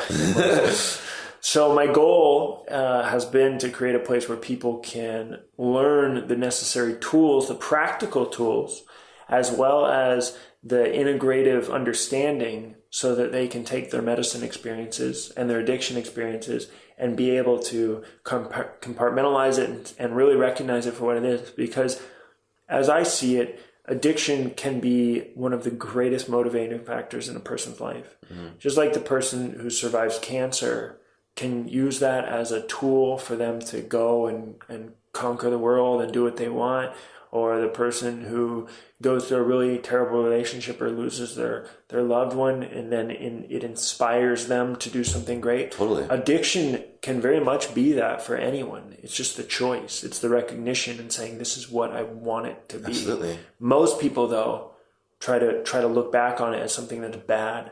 Something that shouldn't have happened. Applying a judgment to it. Yeah, exactly. But it's what you're describing, I think, is just perfectly exemplifies why we don't want to call it a bad trip. Exactly. It's a challenging trip. Yeah, challenging. Yeah. But you come out of it afterwards, if you desire to, much stronger. Exactly. You know, now having, I've told this story a few times. Like my first, I had a mushroom trip, like Utopia 4 years ago, which was my introduction into the burner community, and it was an ass kicker.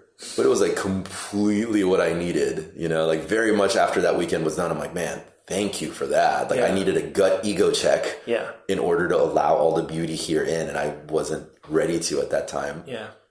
But the addiction is another example of a challenging experience that if we can remove the negative judgment of it on can be powerful tool. Yeah, exactly. So it's those principles that my goal has been to teach people, to take them out of their environment that they're so used to and give them an opportunity to really see what it's like to live free of that.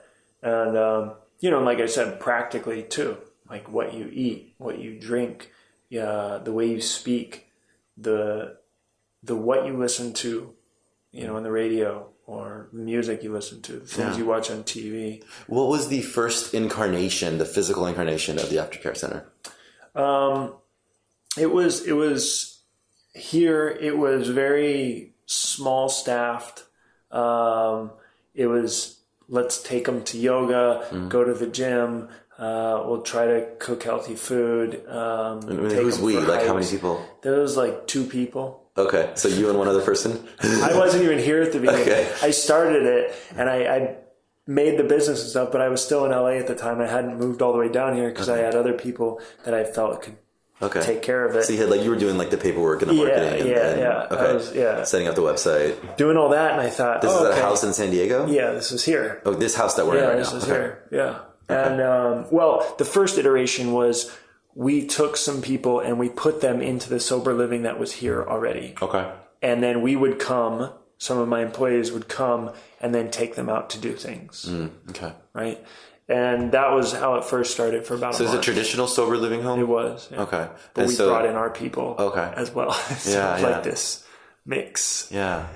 And I mean, there was other resources here that they were able to take advantage of and be around. Yeah, they bring food and stuff. How many people were signed up? When we started, it was like 1 person, 2 people for the first month or 2. How did you find them? Well, we developed a relationship with the Ibogaine clinic that I was working with, and we started to directly funnel people from there to here. And we found that there was so much need for this that actually just one busy Ibogaine clinic was able to consistently bring, a full house of people here so that they could, be here and go through the... And they would pay you like they'd be on a different account. Yeah. So, they're like, here's the Ibogaine, but we also recommend here's this thing you should do afterwards. Exactly. Okay. And how long is the program? It would range from 1 week to 3 months. I'd say the average was probably about 3 weeks. A lot of people would stay for 4 weeks.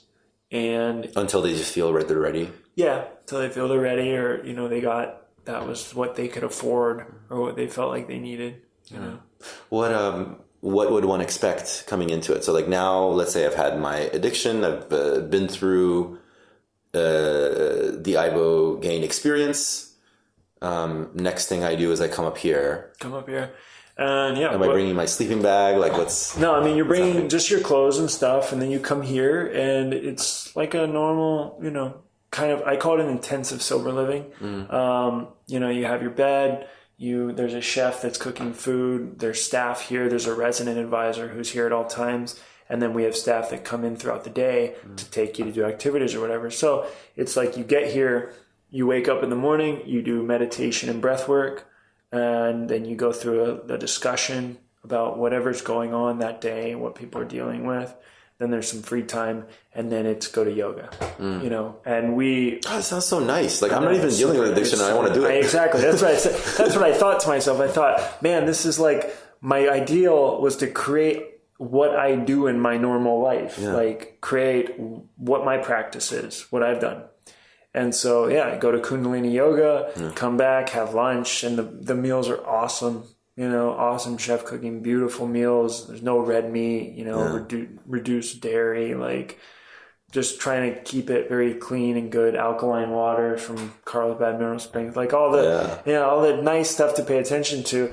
And then in the afternoon, doing discussions, reading, bibliotherapy, have everyone reading some important book, whether it's Osho or whether it's Four Agreements or The Alchemist or whatever.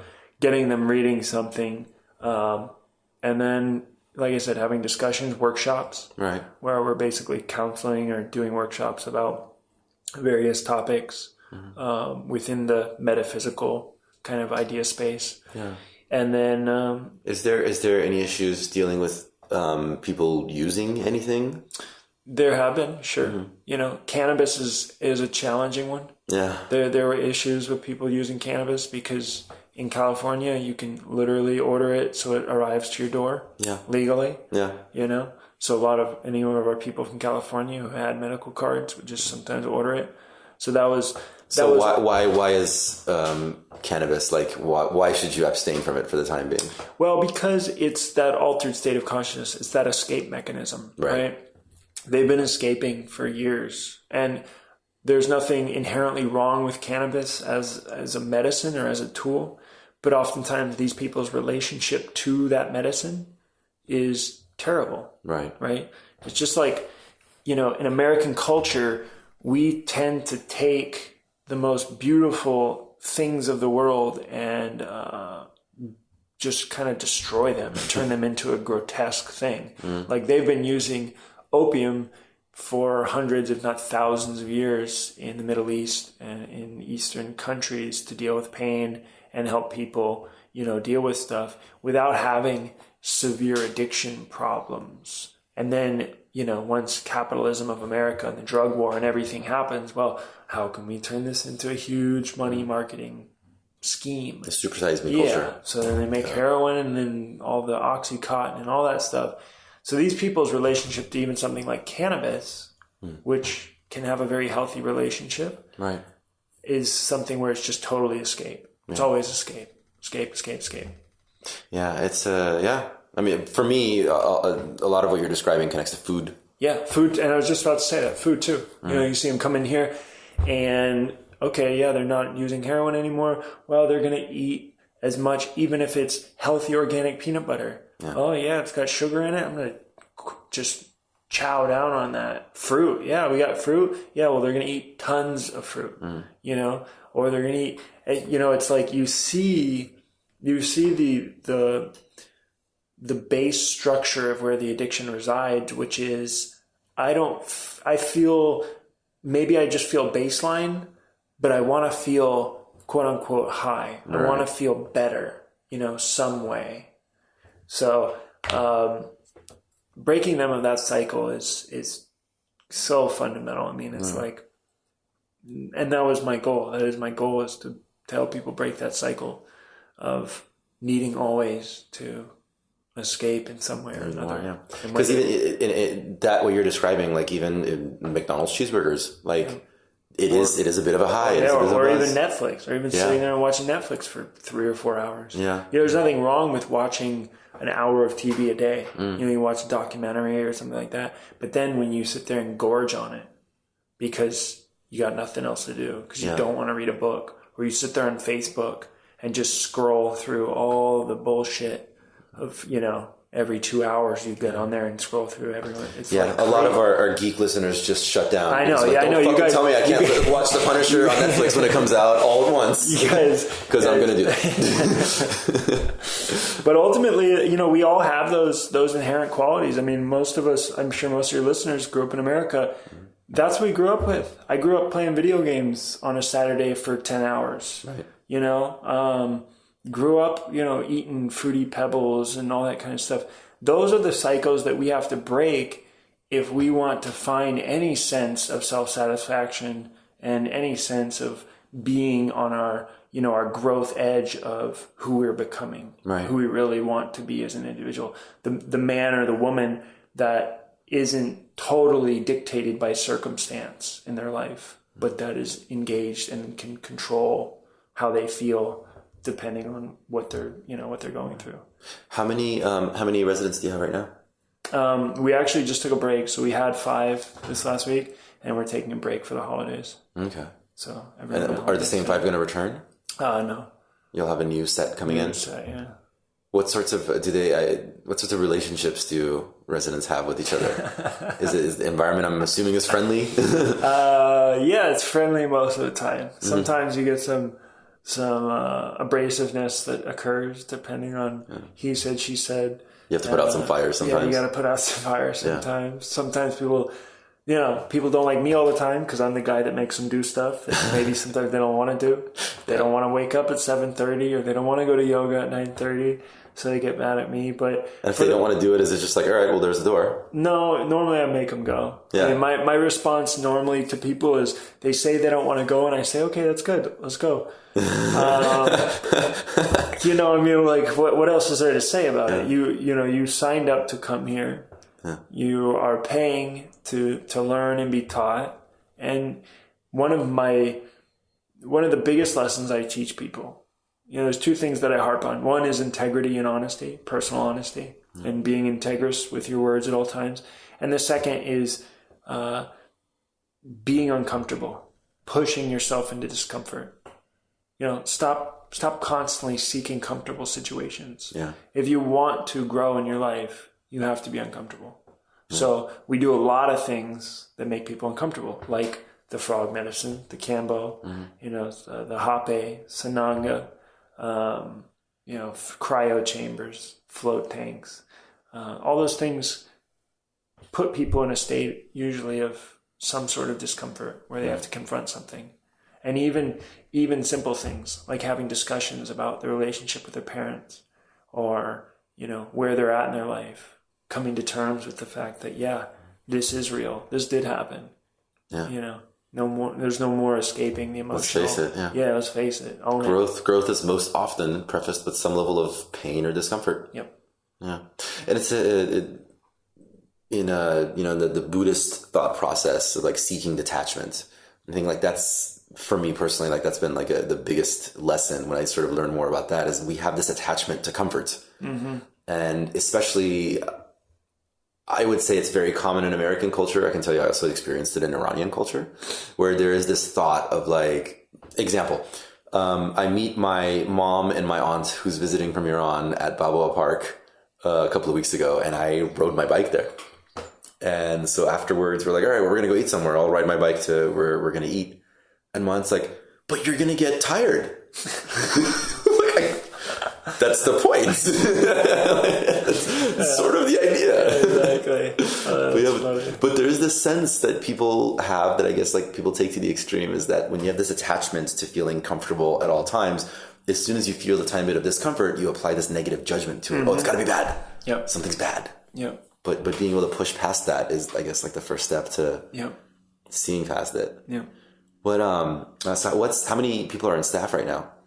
So we have one cook, we have a resident advisor, and then we have two people that are myself and one other guy that come in and work throughout the day, and then one person that's kind of a floater. Do you live here? No. Okay. That's what the resident advisor does. Yeah. Does he switch out? I have before. I've spent time here, but it's because I imagine you need your own space. It's a lot to handle. He's a marvelous dude. Yeah. He's a life coach, and being here, he moved from Chicago to come here. Wow. And changed his whole life because he wanted to come surf every day and be here, and just has been like an amazing asset because every day, he's here going through the thick and thin of it. That's incredible. Yeah. Yeah. I mean, some people are built for it. Yeah. I know I'm not. Yeah. I've done it. I've done it in the past, and I get, it's like I feel like I'm the guy in the video game where it's like my levels are building until I hit the red and I start going, whoa. I need some me time right now. Yeah. I need some alone time. Yeah. So there's 6 bedrooms. How many people can you take on at once? We've taken up to 8. Okay. But we'd like to keep it just at 6. So that each person can have their own room? Yeah, normally. Sometimes there's 1 or 2 people that share rooms. Okay. And what sorts of costs would somebody be looking at? So typically, with this, there's really only 2 places like this in the world that specifically work with people coming out of Ibogaine or plant medicine. And both of us run, it's about $2,500 a week or $9,000 a month. Mm-hmm. Mm-hmm. Where's the other one? It's in Vegas. Okay. Yeah. That's an interesting place for it to be. Yeah. I keep telling the guy's my friend, and I keep telling him, "Why are you in Vegas? Yeah. Why are you in Vegas?" It's like, it's like opening up your weight loss clinic across the street from a Pizza Hut. I know. It's crazy. So, that's pretty funny. So, how early ahead of time do people need to sign on? Like, what's the wait list? Normally it's like 2 weeks. Okay. Yeah. Do I need to have gone through Ibogaine in order to sign up? Yeah. Or you're getting ready to do Ibogaine. Sometimes we bring in people in beforehand, before they do Ibogaine. But we've only taken people that have done Ibogaine. So if you're taking in people before Ibogaine, then that's somebody who's detoxing. Well, we only do it in certain situations where they're not taking certain drugs. Like, for instance, if they're coming off antidepressants or something, you know, and we're helping them detox off that and using some of our methods to help make that more rapid than it would have been normally, so that they can do the Ibogaine. Right. But we wouldn't take someone in who's coming off heroin. Like, right. Because that'd be destructive to the environment, I feel like. Yeah, super bad. Yeah.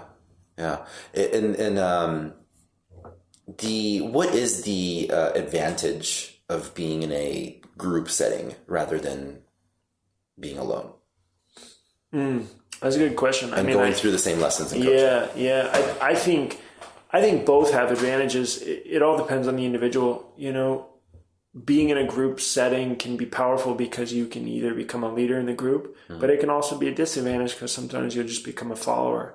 And if there's one or two people that want to veer the group in a certain direction, well, that's kind of what happens. Right. But it can go the other way as well. So that's a cool part. The group's nice because it gives people camaraderie. They make friends, that kind of thing. I think the ideal amount of people is right around 3 to 4. Right. Personally, I think when you start getting 5, 6, 7 people, it just gets a little too much energy. Have you had any lessons, like when you set out, you're like, this is what we're going to do, and then after running the clinic for a year, you're like, oh yeah, this doesn't work at all. We should switch. Yeah, I don't wait a year though. I wait maybe like 2 or 3 weeks. Okay. Okay.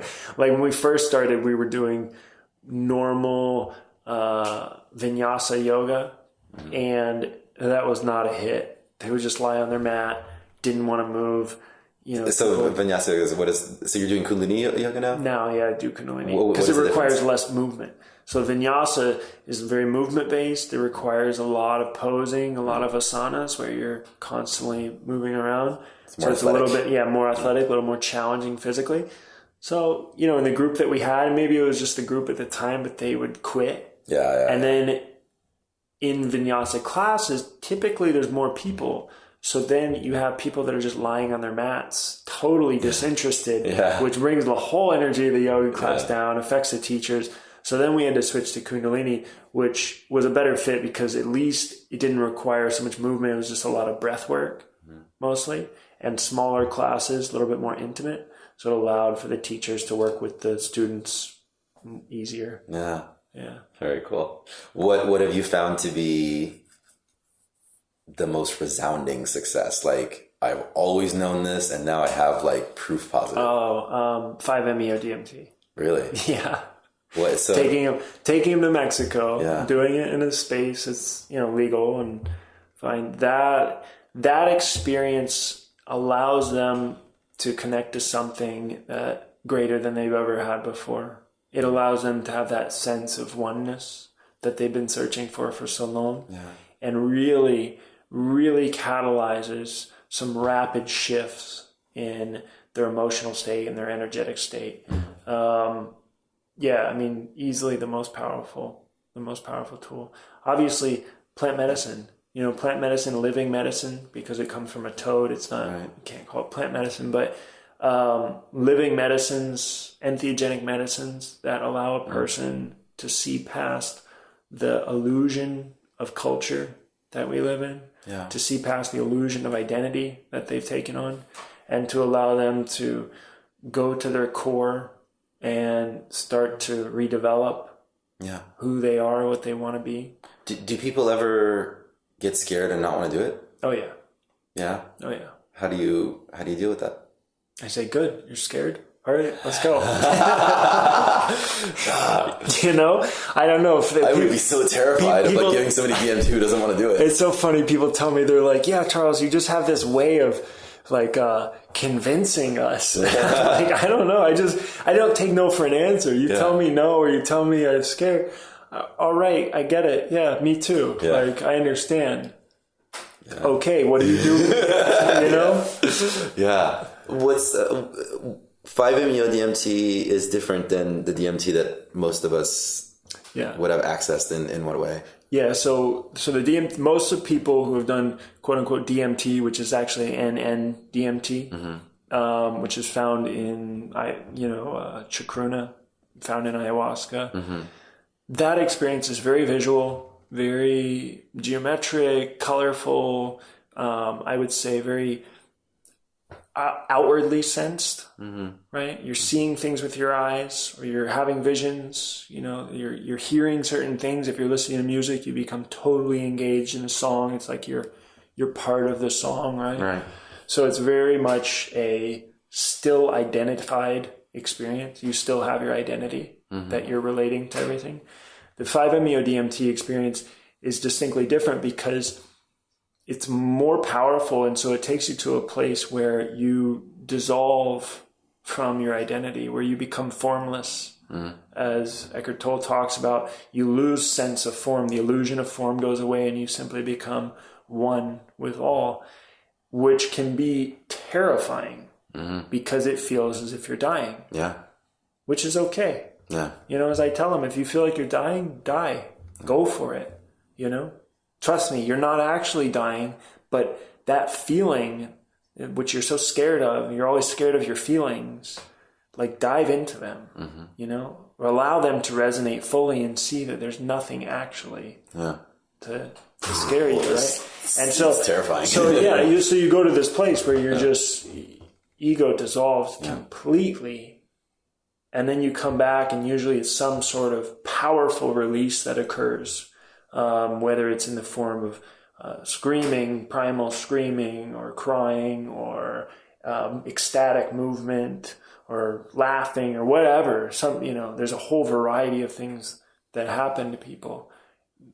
But that experience totally levels you. You know, totally is like, you come out of that and you go, whoa, I get it. Yeah. You know? Sounds amazing. So it's an amazing catalyst. But you still got to do the work. You still got to keep going to yoga. You still got to eat right. You know, you don't get to put it on autopilot. Yeah, it's not going to fix your life. I've yet to face a challenge in life. The solution to which hasn't been awareness. Yeah, you know, be in the moment and observe what you're doing. And every time I try to put things on autopilot, that's when they fall apart. Yeah. So. If someone is interested in learning more about, like, they're dealing with somebody in their life who has addiction or dealing with their own addiction issues, where would you recommend they start? You know, they can always research Ibogaine, you know, online. There's some great clinics in Cancun. Great clinic in Cancun. There's a good clinic. Are you receiving people from multiple clinics at this point? No, we've just been receiving people from one, but we're expanding, and like I said, we're taking a little break, and then we're gonna start working with other places as well. If they want to reach that clinic, how do they do that? They would just go online. I mean, there's two clinics that the one that I recommend is Clear Sky Ibogaine in Cancun, and the one that I've been working with, which I also recommend, is Crossroads Ibogaine Center. Both are excellent. Crossroads is in Tijuana? Yeah, Crossroads in Tijuana. And then the other one's in Clear Skies in Cancun, yeah. Both are excellent. Both have tremendous credentials. Slightly different models.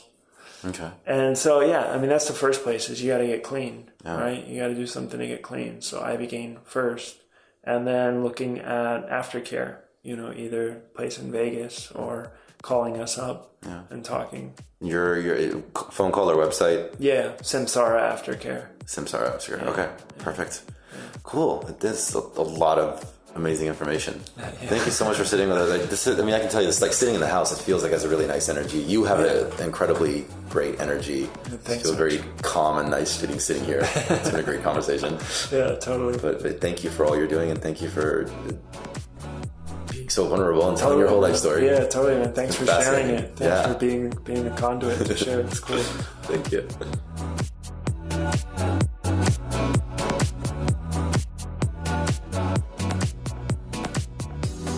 All right, there it is. New episodes are up on the first and third Wednesdays of the month. We are on multiple podcasting platforms such as Stitcher, TuneIn Radio, Spreaker, iHeart Radio. The show is not hard to find. It's out there. Find all the links at burnerpodcast.com. The Burner Podcast movement is made possible due to the efforts of various contributing producers as well as our regular staff, which include our network music editor, Navjeet Sarna, who is the producer of Burner Podcast Presents Alkaline. Check that out over at alkalinepodcast.com. Our online editor is Tori Massey. Alkaline producer, contributing producer, Super Suze out of the Bay Area. Recording engineer, Freckle. Chief Playa Scientist, Ramiro Martinez. Special Projects Manager, Paul McCarthy. McCarthy. I keep saying McCartney. Is that a subtle thing? Is that, I don't know, something in my mind? Executive producer, Meg King. And you, dear listener, thank you so much for all your support. That's why we keep doing this show. Our intermission music is by Duckman. Check out his music over at duckmansd.bandcamp.com. The Burner Podcast theme song is America's Horse with No Name remix, produced by Joe Man. Check out his music over at soundcloud.com/DJ Joeman. It's a little secret that I've been actually practicing DJing, and I've been using some of Joe Man's music while I've been practicing. So shh. Anyway, so until next time, love and light and other crap. Good night.